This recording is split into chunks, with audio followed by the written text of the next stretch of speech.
હજી પરમાત્માએ વરદાન આપેલું કે યુગો યુગો જતા રહેશે તો પણ એ કેળાની છાલનો સ્વાદ હજી ભગવાનના મુખમાં છે. માને માં જગદંબાને આપણે લાપસી ધરાવીએ, સુખડી ધરાવીએ, નિવેદ ધરાવીએ, શું એ માને બધું ખાઈ જવું છે? દેવને પ્રાગટ્ય થાય ને ત્યારે એક જ વાર બધું હોય, એક જ વાર ભોજન ગ્રહણ કરે, એક જ વાર નિદ્રા પ્રાપ્ત કરે, જાગૃત થાય, ક્યારેય આંખ બંધ કરતા જ નથી.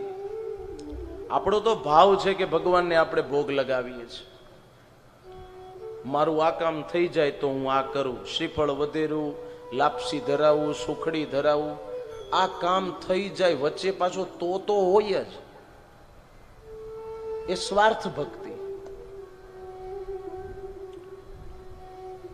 પણ યાદ રહે, વર્ષમાં એકવાર એવો ભાવ રાખવો કે ભાવથી આપણી કુળદેવીને જમાડવા, ભાવથી આપણા ઈષ્ટ રામને માનતા હોય, કૃષ્ણને માનતા હોય, ઠાકોરજીને માનતા હોય, જેને માનો તેને, કોઈ પણ દેવને માનો, એને તમે રીઝવો, એને રાજી કરો. એને આપણું કશું ખાઈ નથી લેવું, પણ આપણા ભાવની જરૂર છે. ભાવ એ પરમાત્માને ગમે છે. झूठे बेर शबरी के खाए, झूठे फल शबरी के खाए, बहुविधि हेत दिखाई, सबसे ऊंची प्रेम सगाई, सबसे ऊंची प्रेम सगाई. વિચાર કરો, એ અર્જુનના પ્રેમને કારણ ભગવાન વશ થયા અને એના સારથી બન્યા. એ પ્રેમ ભક્તિ હતી, સખા ભક્તિ હતી, એને ભગવાને સ્વીકારી છે. એટલે તો સુરદાસજીને લખવું પડ્યું, પ્રેમ કે બસ अर्जुन रथ हांक्यो, प्रेम ते बस अर्जुन रथ हांक्यो, भूल गए ठकुराई, सबसे ऊंची प्रेम सगाई, सबसे ऊंची प्रेम सगाई. ऐसी प्रीत बढ़ी वृंदावन, ऐसी प्रीत बढ़ी वृंदावन, गोपियन नाच नचाई, सबसे ऊंची प्रेम सगाई, सबसे ऊंची प्रेम सगाई. सूरदास जी का ये रचनात्मक पद है.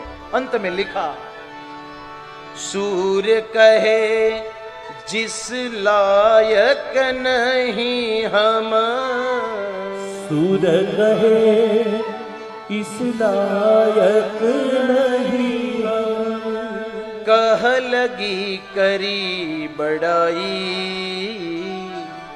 सबसे ऊंची प्रेम सगाई, सबसे ऊंची जय हो प्रेम सगाई. जूठा बोर एठा बोर રામજીના ભાવને, શબરીજીના ભાવને રામ પરમાત્માએ સ્વીકારી અને હેઠા બોર ખાધા. બાકી તો 14 બ્રહ્માંડનો નાથ છે. પણ ભગવાનને હજી એકવાર કહું, આપણા ભાવની જરૂર છે, આપણી સંપત્તિની જરૂર નથી સાહેબ. આપણી પાસે કેટલી સંપત્તિ છે એ ભગવાનને નથી જોઈતી, પણ ભગવાનને તો 2 હાથ ને 3જું માથું ને આપણો ભાવ જોઈએ છે. ભગવાન ભાવ સ્વીકારે છે. આહા. પણ અહીંયા એ વિદુરજીને સુલભાજીને રાજી કર્યા અને ભગવાન ત્યાંથી નીકળી ગયા આશીર્વાદ આપીને. અને એ વિદુરજી તીર્થયાત્રામાં નીકળ્યા છે અને તીર્થયાત્રામાં ફરતા ફરતા ફરતા યમુનાના તટ ઉપર આવ્યા, રમણ રેતી પર આવ્યા અને ત્યાં એ યમુનાની રમણ રેતીને મસ્તકે ચડાવી અને ત્યાં તો જોયું તો સામેથી ઉદ્ધવજી આવે છે. ઉદ્ધવજી આવ્યા, વંદન કર્યા છે. ઉદ્ધવજીએ વિદુરજીને વંદન કર્યા. આમ વર્ષો વીતી ગયા. એટલો બધો સમયગાળો જતો રહ્યો કે વિદુરજીને યાત્રા કરતા કરતા ખબર ન રહી. અહીંયા યુદ્ધ પણ પૂરું થઈ ગયું. વિદુરજી યાત્રા કરવા ગયા ત્યારે મંત્રી પદ મૂકીને ગયા. એટલે એનો અર્થ શું થાય કે પોતાના પદ પ્રતિષ્ઠાનું જે વસ્ત્ર પહેરેલું છે એ પણ વિદુરજીએ મૂકી દીધું કે હું મંત્રી છું. યાત્રા કરવી હોય ને તો દુઃખ વેઠવાની ત્રેવડ હોય ને તો જ યાત્રા કરાય. યાત્રામાં દુઃખ આવે, કષ્ટ તો પડે, એને જ યાત્રા કહેવાય. કેદારનાથ જાવજો, હે માનસરોવર જાવજો. અહીંયા બધી વાતો થાય, માનસરોવરમાં જાય ત્યારે ખબર પડે કેટલી વિશેષો થાય, બોલાય કે ન બોલાય, શ્વાસ લેવામાં તકલીફ પડે. યાત્રાનો અર્થ જ એ છે કે કષ્ટ સહન કરવું પડે. અને વિદુરજી અને ઉદ્ધવજીનું મિલન થયું. ભગવાન સ્વધામ ગયા છે, સમાચાર મળ્યા. વિદુરજી દુઃખી થયા ત્યારે શ્રીમદ ભાગવતજી વિદુરજીને આપે છે અને એવું કહ્યું છે કે ભગવાન જ્યારે સ્વધામ ગયા ત્યારે કહેલું કે મારા પરમ ભક્ત વિદુરજીને આ ભાગવતનો ઉપદેશ અપાવજો અને કહેજો કે હું જ કૃષ્ણ જ ભાગવતમાં છું, હું સ્વયં કૃષ્ણ છું, એ હું ભાગવત છું. ત્યારે વિદુરજી રાજી થયા છે અને એ વિદુરજીને મૈત્રેય મુનિના આશ્રમમાં લઈ જાય છે અને મૈત્રેય મુનિના શરણમાં બેસાડે છે. વિદુરજી સવાલ કરે છે, મૈત્રેય મુનિ જવાબ આપે છે, સૃષ્ટિના ઉત્પત્તિની કથા બતાવે છે. ઉદ્ધવજીએ વિદાય લીધી અને 3 પ્રવાહમાં ગંગા ચાલી. સુત પૌરાણિકજી શૌનકાદિ ઋષિઓને બતાવે, શુકદેવજી ગંગાના કિનારે રાજા પરીક્ષિતને બતાવે અને મૈત્રેય ભક્ત વિદુરજીને બતાવે. 3 પ્રવાહમાં ત્રિવેણી વહી રહી છે અને મૈત્રેય મુનિ બોલ્યા છે. મૈત્રેય ઉવાચ અથ તે ભગવલ્લીલા યોગમાયોપબૃંહિતા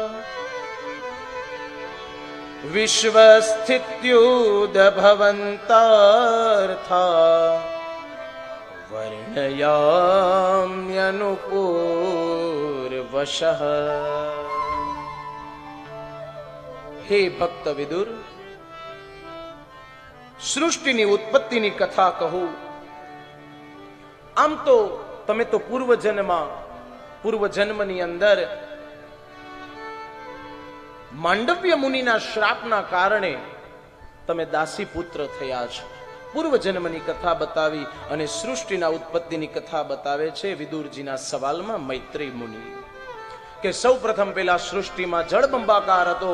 નારાયણ પરમાત્માના નાભીથી બ્રહ્મા પ્રગટ થયા. બ્રહ્માજીને સૃષ્ટિનું સર્જન કરવાનો આદેશ કર્યો એટલે બ્રહ્માજીએ પોતાના જ દેહમાંથી સૃષ્ટિ પ્રગટ કરી.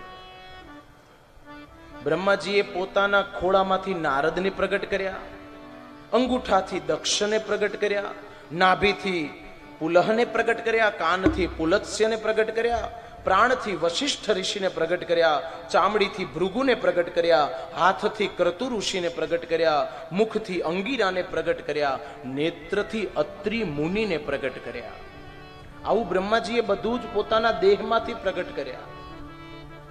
ત્યાર પછી મનથી મરીચીને પ્રગટ કર્યા, જમણા સ્તનથી ધર્મ પ્રગટ કર્યો, પીઠ પાછળથી અધર્મ પ્રગટ કર્યો, હૃદયથી કામ, ભ્રમરથી ક્રોધ, નીચલા હોઠથી લોભ પ્રગટ કર્યો, મુખથી વાણી પ્રગટ કરી, ઉપસ્થથી સમુદ્ર પ્રગટ કર્યા, ગુદાથી નર્ક પ્રગટ કર્યું, છાયાથી કરદમ ઋષિને પ્રગટ કર્યા અને એક પુરુષ અને સ્ત્રીની ઉત્પત્તિ કરી, મનુ મહારાજ અને શત્રુપા રાણી.